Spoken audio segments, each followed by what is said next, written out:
What's up, guys? It's Michael Key, and today I want to go over assignment risk. Now, this is something that I think gets blown way out of proportion, and it can be extremely risky if you're trading in positions that are far above your means. But if you understand what it means to be assigned, then I think it takes a lot of the worries. And it's actually one of those things that when you see it happen and you get assigned on something, you freak out, but it's really not as bad as what it is, or what it seems to be. So I want to go over a few examples. Now, what does it mean to be assigned?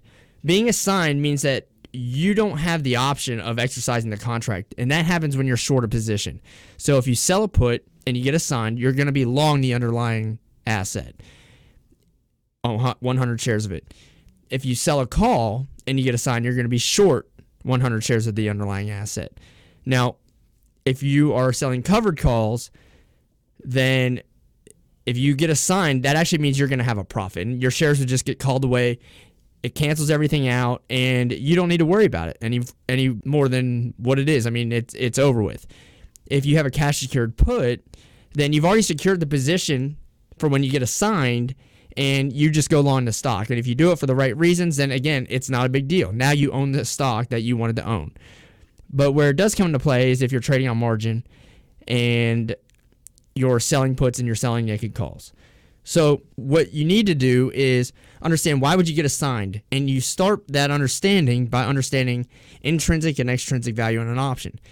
If the buyer of an option, let's say someone buys a GameStop call for $100, or they buy GME call for $1,000. And let's just say that GME is trading at 102. So you sold this to them for $1,000.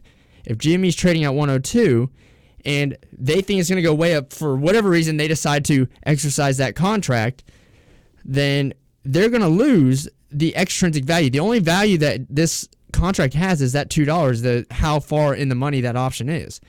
And if it's a $100 strike, I didn't mention that. So if it's a $100 strike, then they're going to lose $800 on this, and you're going to have an $800 profit. We have to know our break even on this. So if you sold it to them for $1,000 with a $100 strike, our break even is $110 a share, which means if GME is trading below $110 a share, then we're profitable. And if you get assigned, it doesn't matter. You just buy the stock back.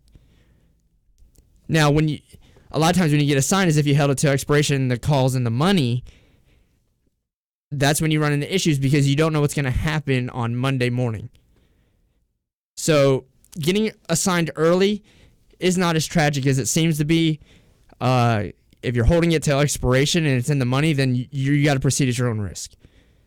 Now, let's look at if we sold a put option, what that would look like.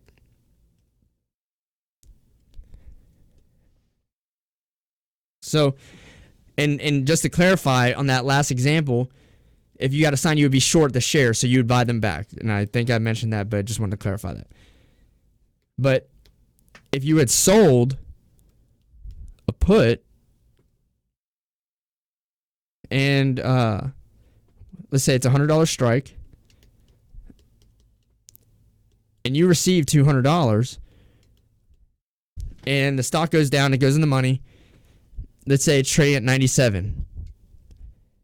Well, if you get assigned, our break even on this is $98 a share, which is our premium minus the strike price. So it'd be $98 a share. So we would actually only be at a $100 loss. And if you're doing this on a stock that you want to trade and you want to actually own, it's not a big deal because then you're going to keep the stock and you're just going to ride it out for the long term anyway. But if it's not a stock you want to own, then you could just sell the stock. You could either take your loss or you could sell a call against it to make up for the $100 difference and ride that out. You know, there's multiple ways you can get out of this position, but you would just now have to purchase 100 shares of the underlying stock. So again, It's not a big deal. I've had it happen to me. The best way to learn from it, honestly, is to have it happen to you. And it's really stressful when it does because you see a trade for a massive order. But it's I think something that's blown way out of proportion a lot of times, as long as you understand what it means to be assigned. If you own the option, then you actually have control on whether or not you exercise it. If you know intrinsic and extrinsic value, then you would know when to exercise a stock and when not to. If you have a lot of extrinsic value, you don't want to exercise it if you own the contract because you're losing that value. You're losing that time value. You don't get it back. If you sell it, you actually, if there's a lot of extrinsic value on the stock and someone wants to, exercise a barely in the money option, then let them. Great, because you get to keep the full premium anyway. So you would actually come out profitable.